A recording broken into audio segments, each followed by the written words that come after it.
Rheumatoid arthritis గురించి తెలుసుకుందాము. కొన్ని విషయాలు తెలుసుకుందాము. రుమటాయిడ్ ఆర్థరైటిస్ని తెలుగులో కీళ్ళవాదం అంటారు. ఇది చాలామంది అరుదుగా వచ్చే సమస్య అనుకుంటారు, కానీ అలా కాదు. చాలా సాధారణంగా వచ్చే సమస్య. ప్రతి 100 మందిలో ఒకళ్ళకి వచ్చే సమస్య.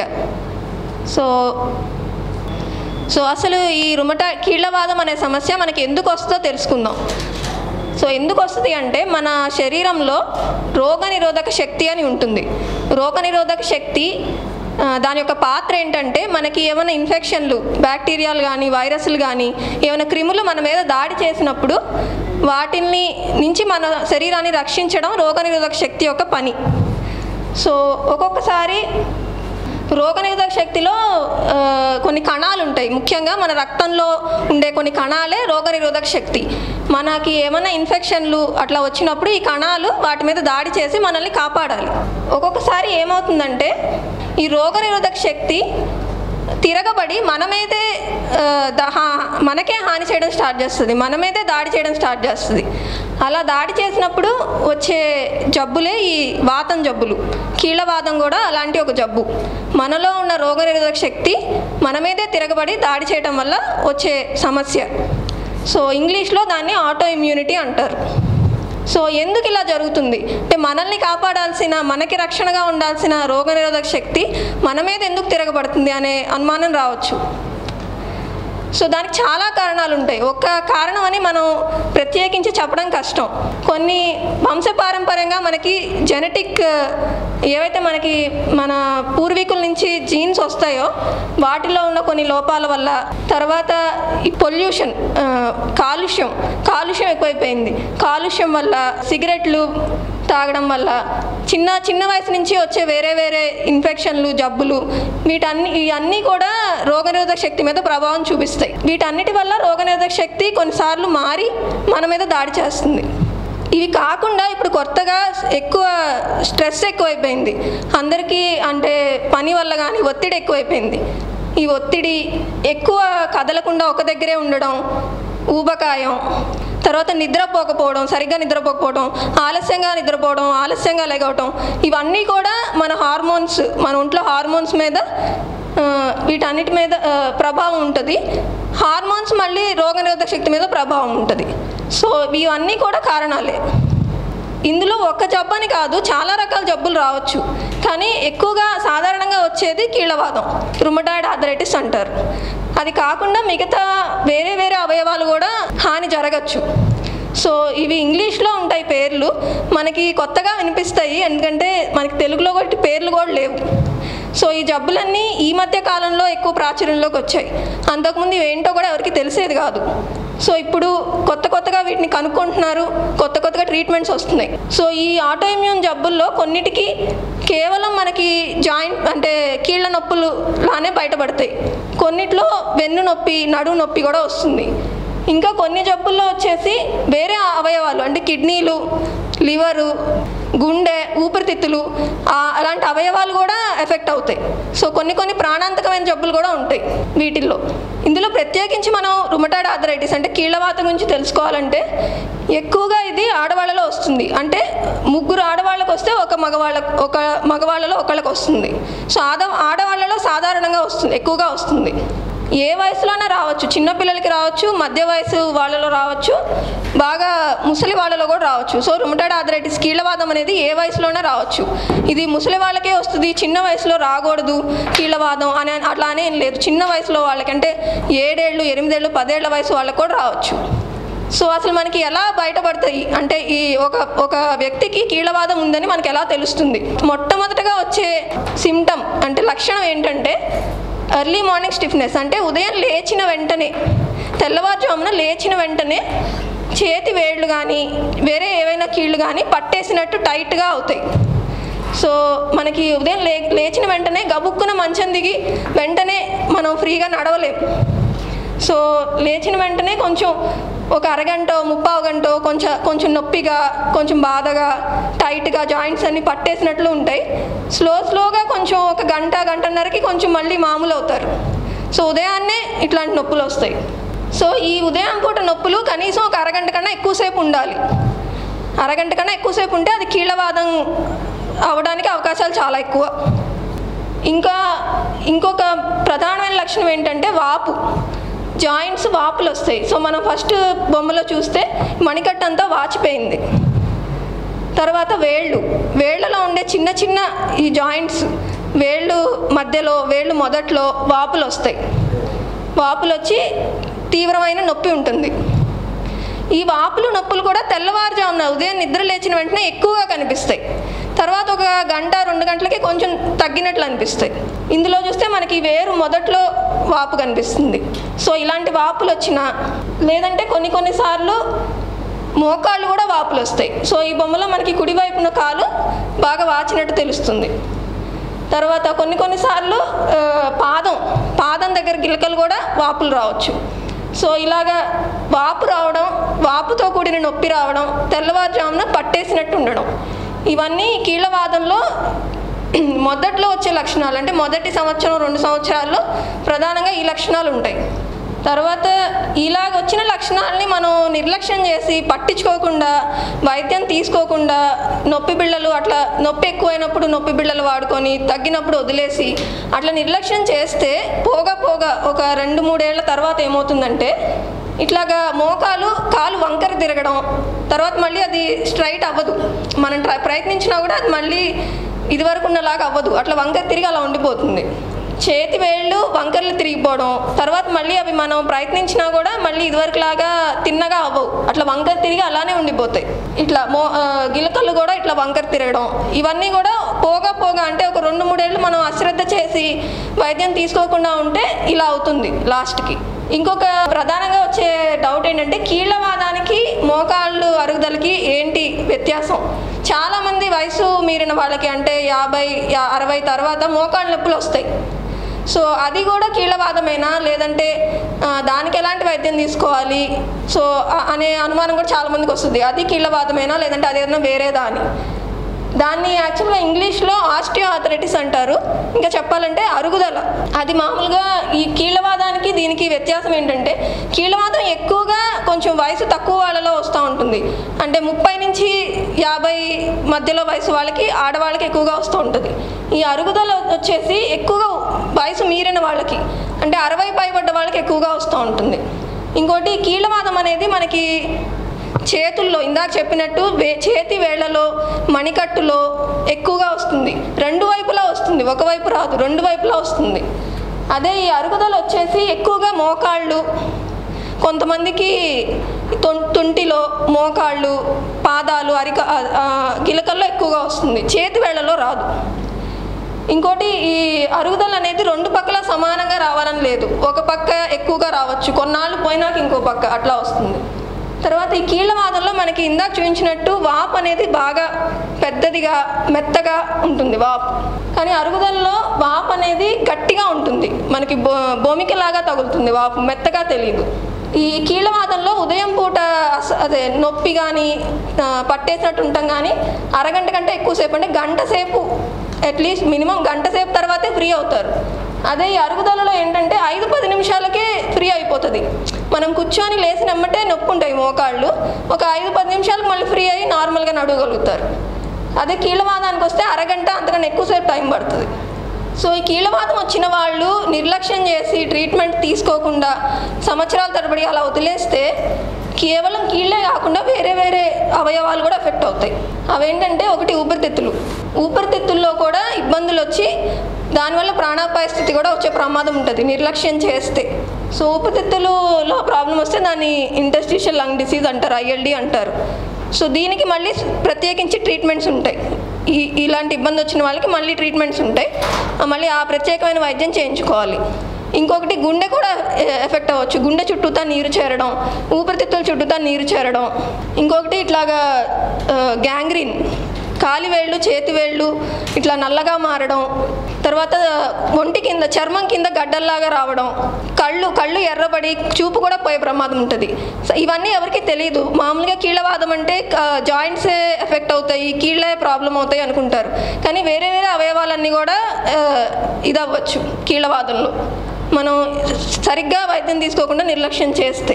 ఇంకో ప్రధాన ప్రాబ్లం ఏంటంటే కీళ్ళవాదం ఉన్న వాళ్ళకి బోన్స్ వీక్ అయ్యే ప్రమాదం ఉంటుంది. మన ఎముకలు మెత్తగా ఇట్లా స్పాంజ్ లాగా మారుతాయి. గట్టిగా ఉండాల్సిన ఎముకలు మెత్తగా అయ్యి ఎక్కువ ఫ్రాక్చర్లు, అంటే ఊరికి ఇట్లా కింద పడితేనే బొమికలు విరిగిపోయే ప్రమాదం ఉంటుంది.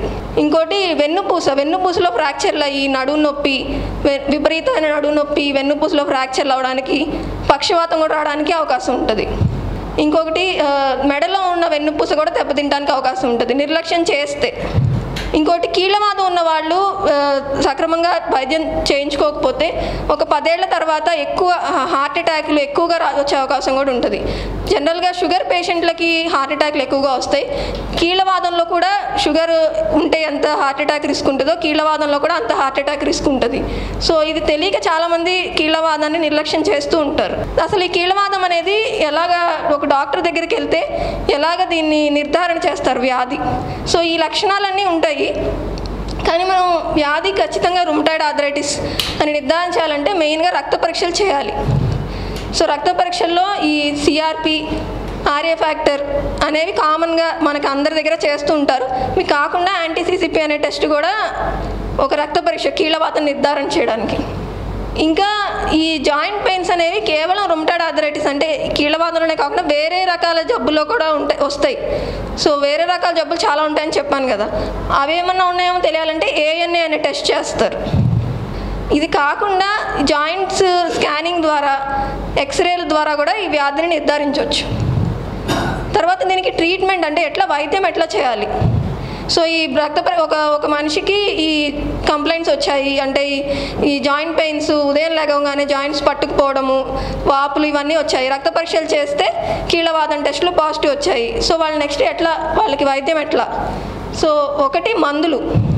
ఈ బొమ్మలో చూస్తే మనకి మందులు ఒక కోణంలో మాత్రమే ఉన్నాయి, మిగతావి ఇంకా చాలా ఉన్నాయి.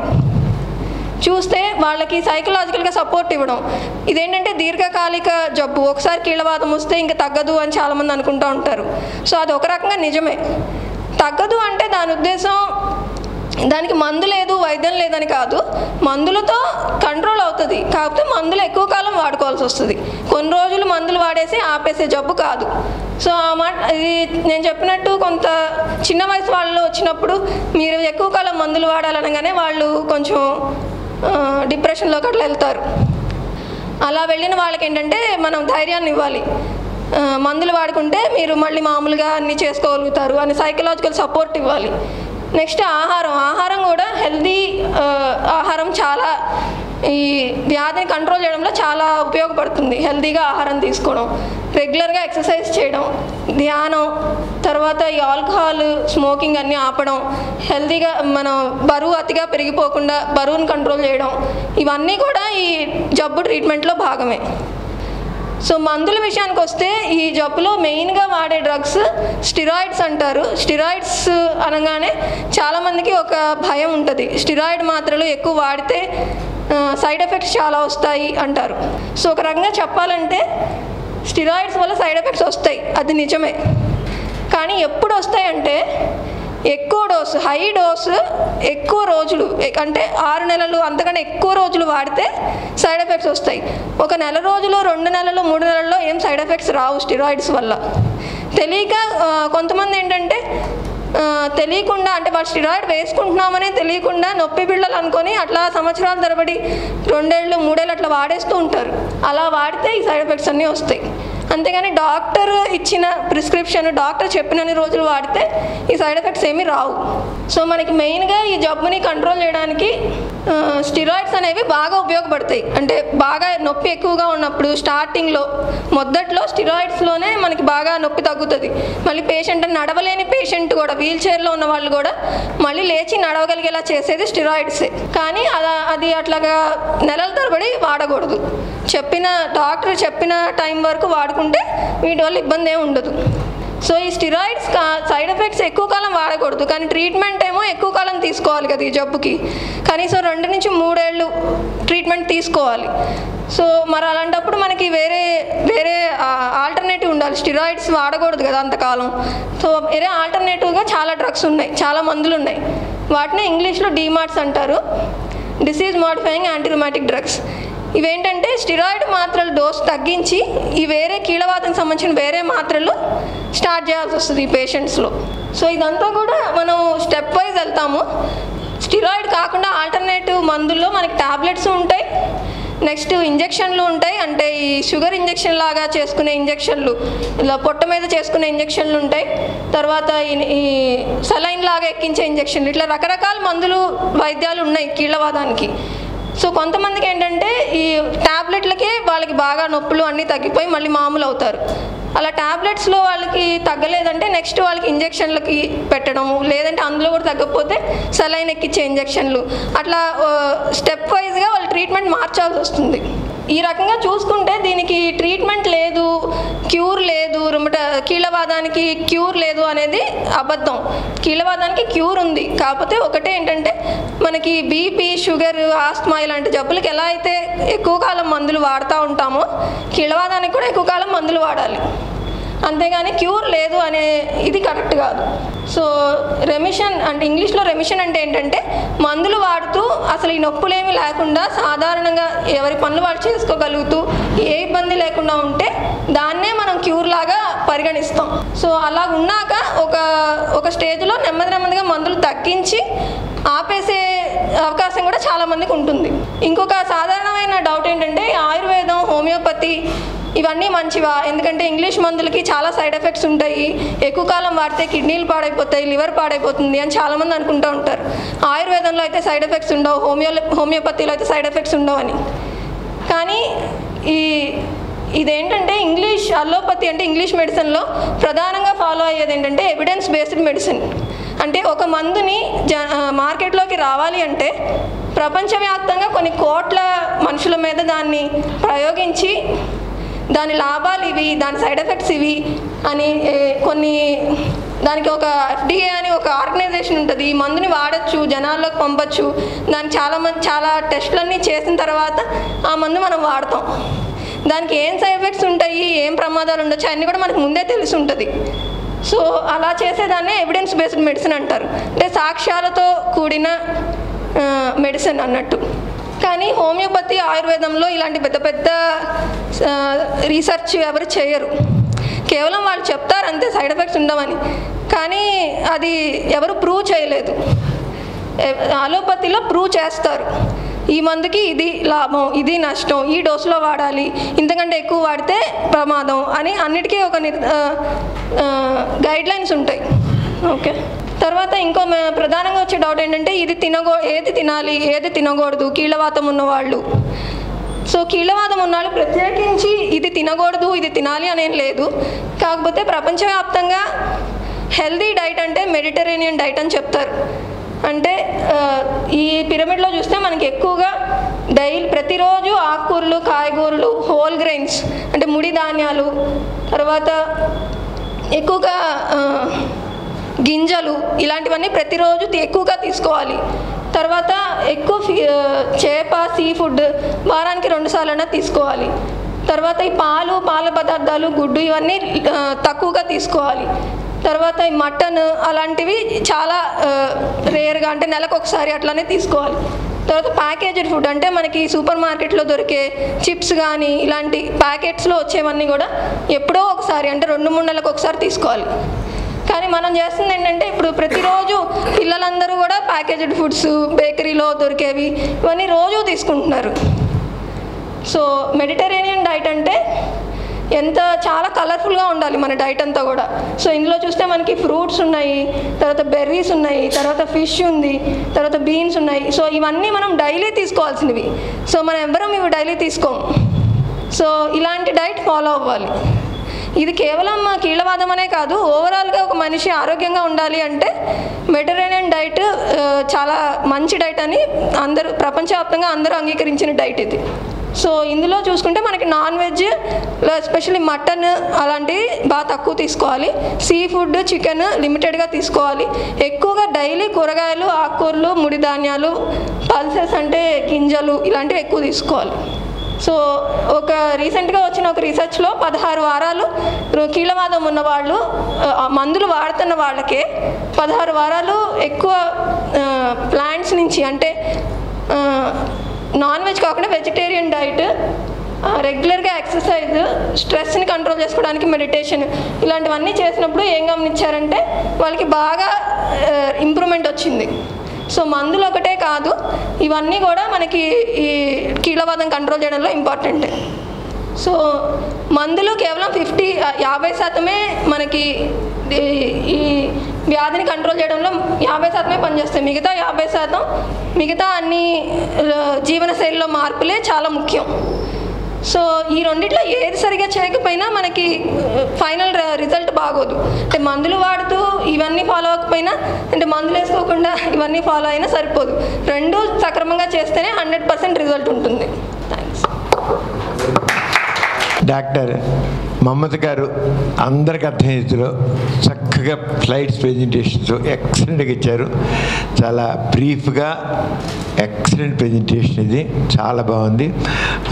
ఈ కొన్నవాళ్ళు ఎవరికైనా డౌట్స్ ఉంటే ఫేస్బుక్లో మాత్రం క్వశ్చన్స్ మాత్రం పంపించలేదు, చాలా బాగుందని పెట్టారు, కాంప్లిమెంట్స్ తప్ప ఇంకేం లేదు. ఈ కొన్నవాళ్ళకైనా డౌట్స్ ఉంటే చెప్పండి.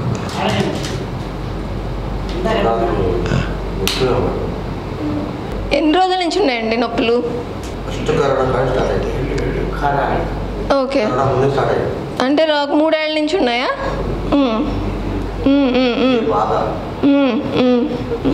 వాపులు కూడా ఉంటున్నాయా? ఉత్త నొప్పులేనా? వాపులేం లేవు, నొప్పులే.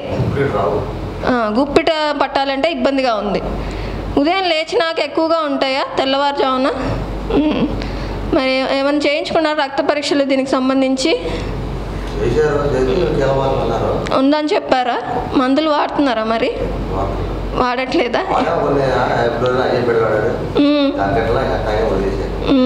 తగ్గనప్పుడు ఏం చేయాలంటే వదిలేయకూడదు. ఈ జబ్బులకి ప్రత్యేకించి స్పెషలిస్ట్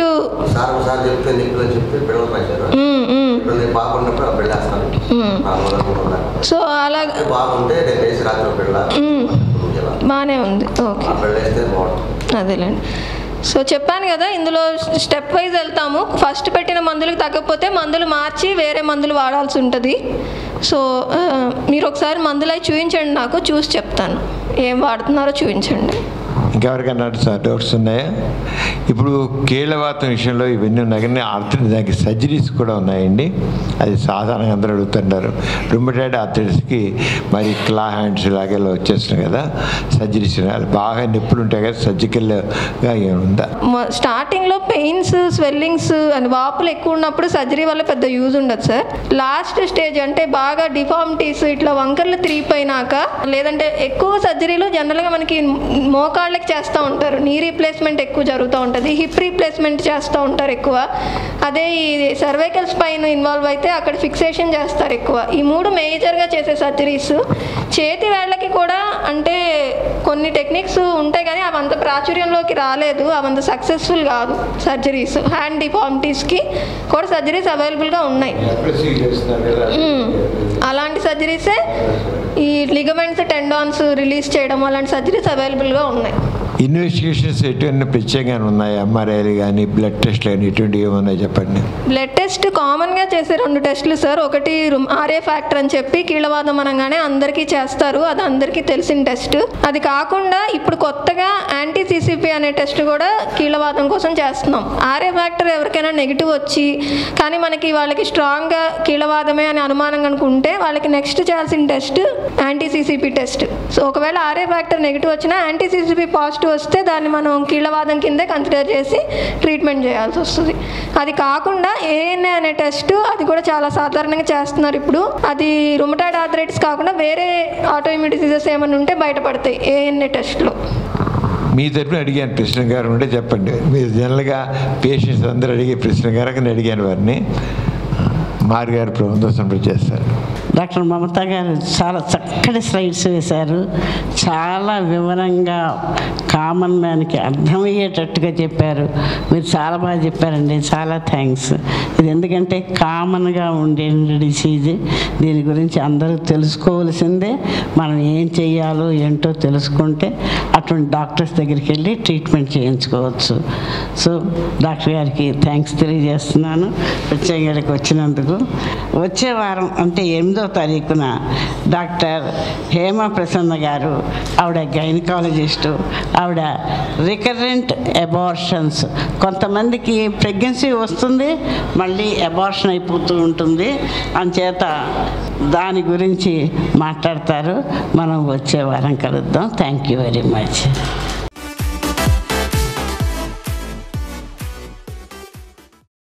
ఈ కార్యక్రమం మీకు ఎంతో నచ్చింది కదా. ఇటువంటి మరిన్ని వీడియోల కోసం అనతి కాలంలోనే 20 కోట్ల వ్యూస్ సాధించిన డాక్టర్ సమరం మల్టీ ఛానల్ నెట్వర్క్ సమర్పించు గోరా ఆరోగ్యం ఛానల్కు సబ్స్క్రైబ్ చేయండి, లైక్ చేయండి, మీ ఫ్రెండ్స్కి షేర్ చేయండి. అలాగే ప్రక్కనున్న గంట సింబల్ని ప్రెస్ చేయడం మర్చిపోకండి. Please download Samaram Channels app from Google Play Store and watch your favorite channels. Click the bell icon and subscribe to the channels.